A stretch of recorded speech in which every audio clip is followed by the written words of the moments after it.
महाराज आता नेमकं काय दक्षिणादीन दर्शन घेईन त्यांचा मी बाजूला उभा होतो. एक कागेला असल्यामुळे सांगा म्हणून त्यावेळेस मात्र त्यांनी विचारलं, महाराज अहो आता तिथं पर्वताची व्यवस्था आहे. भगवंताच्या समोर अशी इकडच्या साईडला महिला बसतात आणि इकडच्या साईडला पुरुष बसतात. तिथं घटना सांगून चालली. त्यावेळेस त्या महिलेने विचारलं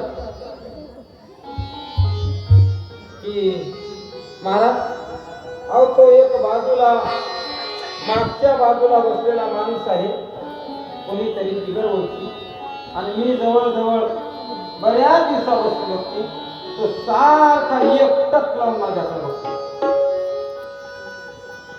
त्यावेळेस मला वाटलं आता महाराज उद्यापासून त्या माणसाला सांगते की आता उद्यापासून प्रवचनाला यायचं नाही.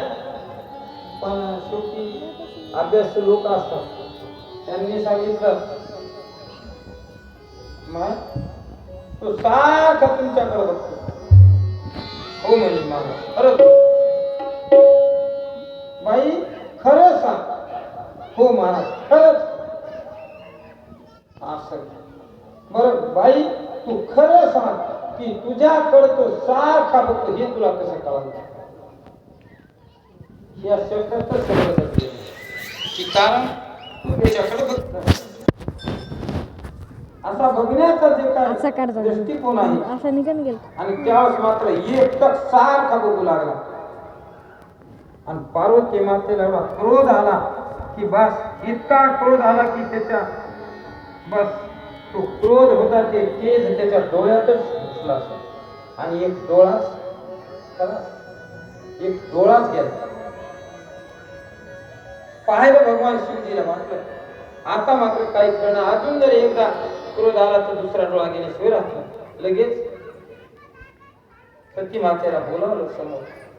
हे जो बघतो तर हे दुसरा तिसरा कोणी नसून तुझा पुत्रच आहे असं त्यांना सांगितलं. तुझ्याकडे बघण्याचं एक दुसरं कारण आहे की त्याला वाटलं एवढे लावण्य सुंदर जे काय एवढं जे काय सुंदर जे काय अशी माझी माता आहे ह्या दृष्टीने त्याने पाहिलेलं आहे. आणि तुला थोडासा आणि त्यावेळेस मात्र सती मातेने सुद्धा की जेणेकरून तो आपला क्रोध जवळ घेतला.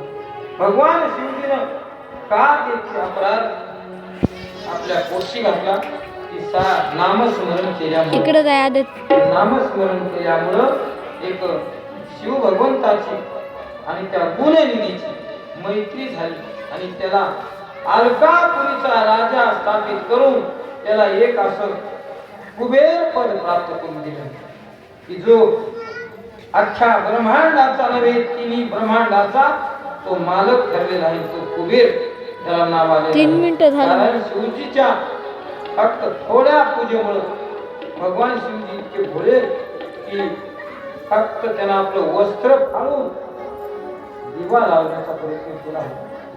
ते बी आपल्या उद्देशामुळे जेणेकरून भगवान शिवजीनं त्याला कुबेर पद प्राप्त करून दिलं आणि वरदान देऊन टाकलं की तू माझी जेवढी काय 10,000 वर्षे तू साधना केलीस तू ह्या जगाचा कारण तू मला एक वाद दिलीस कपड्याची तर मी तुला ह्या ब्रह्मांडाचा राजा करून टाकतो.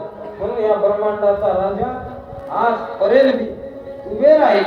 जेवढे बी काय धन आहे आपल्याला जेवढं दिसतंय आता ती म्हणतात आपल्या जवळचे बी काय समजला आता